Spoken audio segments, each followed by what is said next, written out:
Assalamualaikum warahmatullahi wabarakatuh. Saya perwakilan dari kelompok 2, Sistem Informasi 2022D, akan mempresentasikan konsep perancangan database dalam proyek kesehatan mental. Next. Yang beranggotakan Marsan dan Nurzara dengan 3 digit NIM terakhir 119, lalu Amanda Puspasari dengan NIM belakang 143, dan saya sendiri Rifa Malika Alia Firdaus dengan 3 digit terakhir 146.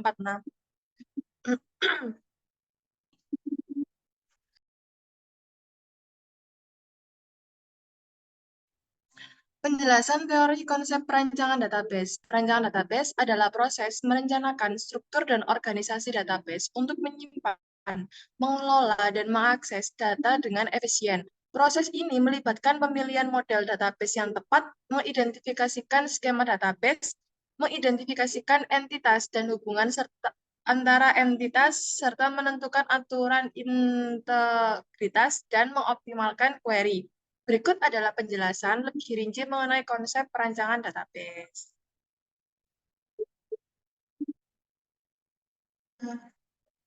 Bisa di next. Yang pertama, ada pemahaman kebutuhan, yaitu mengidentifikasi kebutuhan pengguna dengan memahami kebutuhan pengguna dan tujuan aplikasi yang akan menggunakan database. Persyaratan, yaitu dengan mengumpulkan persyaratan data yang diperlukan oleh sistem, termasuk jenis data, volume, dan tingkat keamanan. Lalu yang kedua ada pemodelan data, model relasional menggunakan tabel untuk menyimpan data dengan kolom sebagai atribut dan baris sebagai catatan. Lalu ada ER, menggunakan konsep entitas dan hubungan untuk merencanakan struktur data dengan ERD sebagai alat visualisasi. Lalu yang ketiga ada normalisasi, yaitu yang pertama ada menghilangkan redundansi, yaitu mengurangi redundansi data dengan memisahkan data ke dalam tabel terkait dan menghapus dependensi fungsional yang tidak diinginkan. Lalu ada normalisasi tabel, yaitu dengan menerapkan aturan normalisasi, misal bentuk normal pertama hingga bentuk normal ketiga, untuk mengoptimalkan struktur tabel dan memastikan integritas data. Lalu yang keempat ada kunci dan integritas. Ada yang pertama ada kunci primer atau primary key. Kolom atau serangkaian kolom yang unik mengidentifikasi setiap baris dalam tabel. Ada kunci asing atau foreign key menghubungkan tabel dengan tabel lain, memungkinkan integritas referensial antara tabel. Lalu ada aturan integritas referensial, yaitu memastikan bahwa setiap nilai dalam kolom kunci asing juga ada di kolom kunci primer tabel referensi. Next.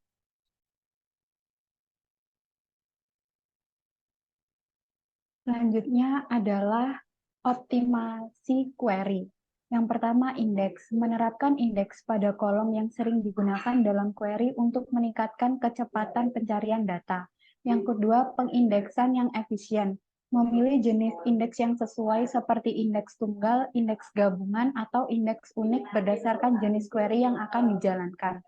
Yang keenam, keamanan. Kontrol akses, menetapkan hak akses pengguna ke tabel dan kolom tertentu untuk menjaga keamanan data. Enkripsi, menggunakan teknik enkripsi untuk melindungi data yang disimpan dalam database dari akses yang tidak sah. Perancangan database yang baik adalah kunci untuk memastikan keberhasilan sistem informasi. Dengan merencanakan dengan cermat, mendefinisikan struktur data yang efisien, dan mempertimbangkan kebutuhan keamanan dan kinerja sebuah database dapat mendukung aplikasi dengan optimal dan dapat diandalkan. Entity Relationship Diagram atau IRD. Entity Relationship Diagram (IRD) adalah gambar atau diagram yang menunjukkan informasi dibuat, disimpan, dan digunakan dalam sistem bisnis. Entitas biasanya menggambarkan jenis informasi yang sama. Dalam entitas digunakan untuk menghubungkan antar entitas yang sekaligus menunjukkan hubungan antar data.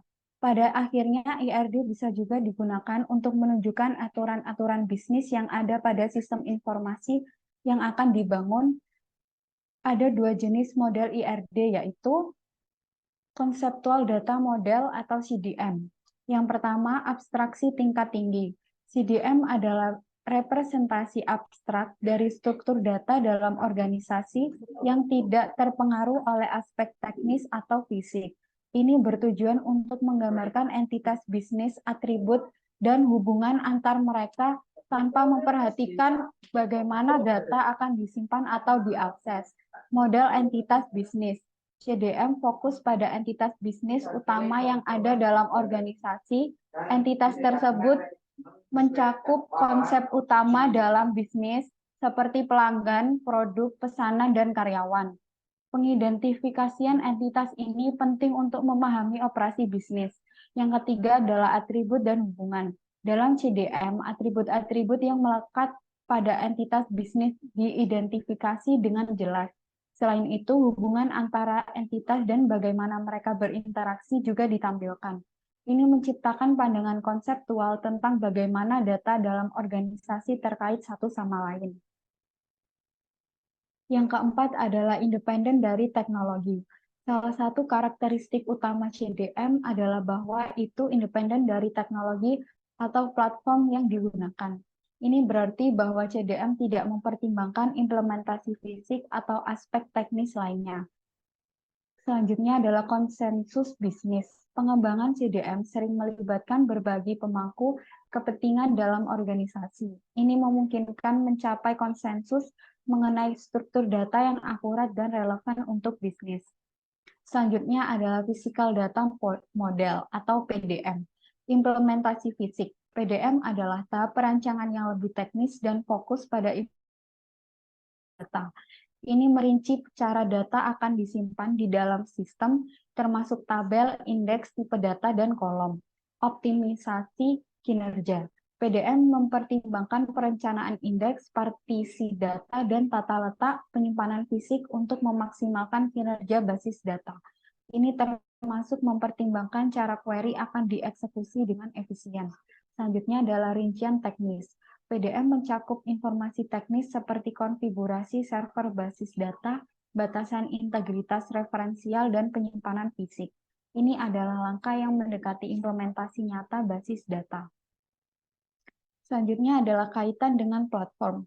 PDM tergantung pada platform basis data yang digunakan seperti SQL Server, Oracle, MySQL, dan mencakup detail platform spesifik seperti sintaksis SQL dan fitur khusus.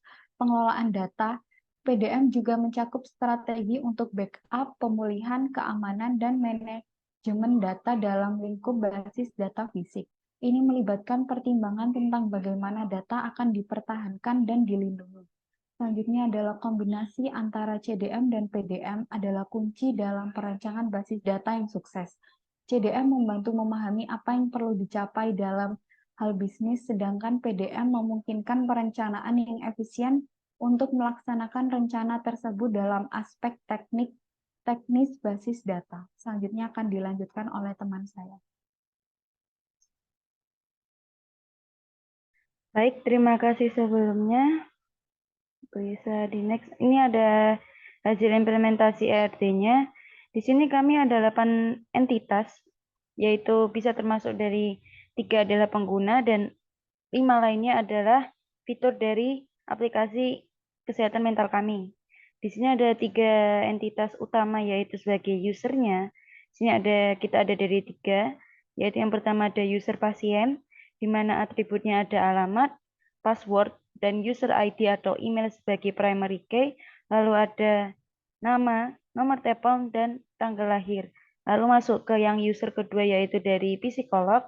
Di sini ada sama seperti di pasien, dia primary key-nya adalah email, lalu ada dimasukkan password, alamat, nama, dan nomor telepon. Tetapi di sini ada atribut berbeda, yaitu spesialisasi karena dia adalah psikolog. Di sini ada user yang ketiga yaitu admin, sama seperti pasien.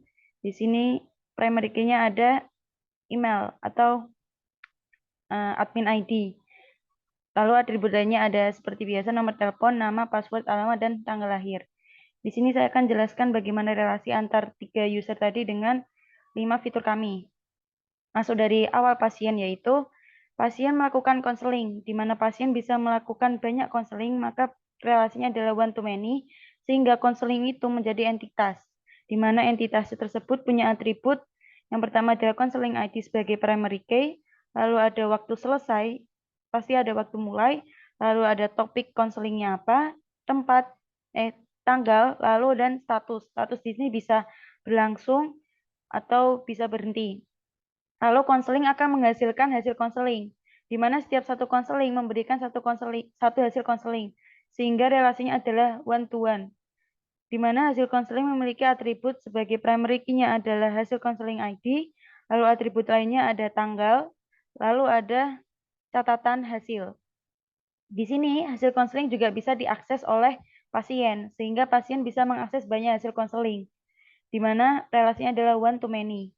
Masuk lagi ke pasien, di mana bisa mengakses fitur meditasi dan sharing Austari, sehingga di sini relasi dari pasien ke meditasi one to many, lalu pasien ke sharing Austari one to many, di mana meditasi sendiri atribut primary key-nya ada meditasi ID, lalu atribut lainnya ada topik, deskripsi, tanggal, dan nama. Lalu untuk yang sharing our story, di sini ada atribut utamanya. Atribut primary key-nya adalah cerita ID, karena sharing our story adalah berbagi cerita. Lalu untuk atribut lainnya ada tanggal cerita, topik, nama, judul cerita, dan isi cerita. Di sini pasien juga bisa memberi rating untuk psikolog, di mana itu akan masuk ke entitas about us. Sehingga ini akan memberi rate, di mana relasinya ada one to many, sehingga satu pasien bisa memberikan rate ke psikolog banyak. Entitas about us di sini ada yang pertama primary key-nya adalah about us ID, lalu yang kedua ada deskripsi about us atau deskripsi psikolog tersebut, di mana about us adalah memberi rate ke psikolog sehingga berrelasi dengan psikolog, di mana satu psikolog memberikan banyak deskripsi ke about us itu, di mana hal ini memberi relasi mengakses, sehingga psikolog bisa mengakses about us itu. Lanjut ke CDM-nya.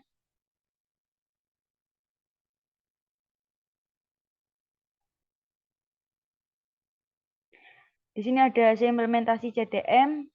Di sini adalah tadi ERD-nya hampir sama, di sini adalah implementasi CDM-nya.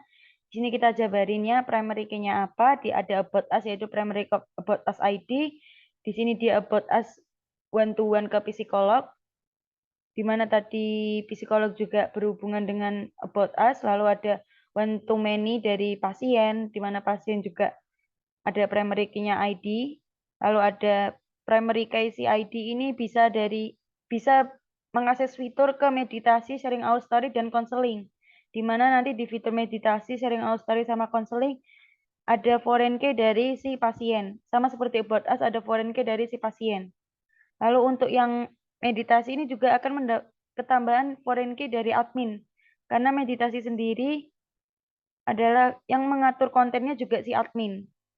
Lalu untuk konseling juga sama, tapi di sini konseling ada 2 foreign key, di mana yang pertama adalah si pasien sendiri dan yang kedua ada sebagai fasilitator, yaitu psikolog ID.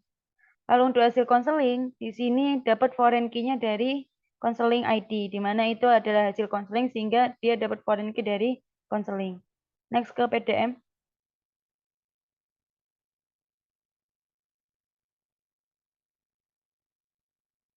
Di sini ada hasil implementasi PDM, di mana ini sama seperti karena ERD, CDM, PDM ada saling berkaitan, ini mungkin akan sama juga penjelasannya, tapi di sini akan ada tipe-tipe datanya yang akan kita masukkan.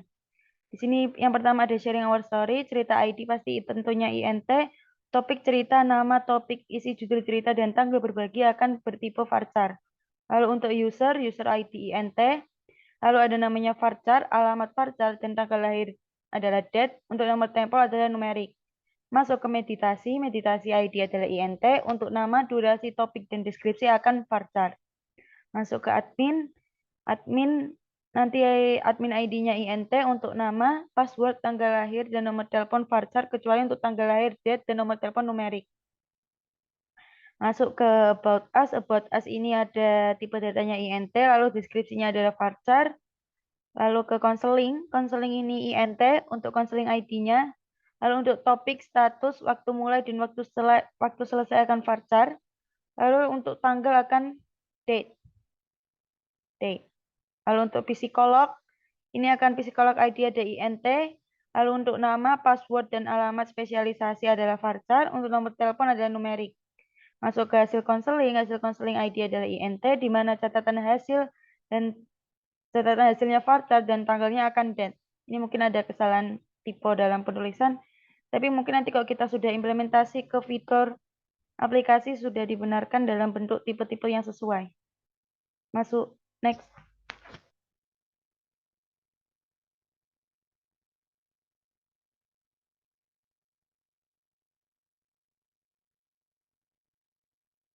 Next. Next.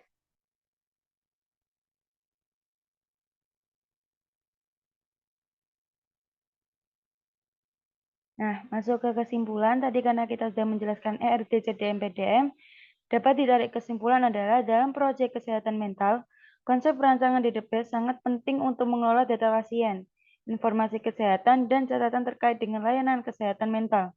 Dapat diambil kesimpulan dengan konsep perancangan DDP dalam proyek kesehatan mental kita. Yang pertama adalah pentingnya struktur data yang terorganisir.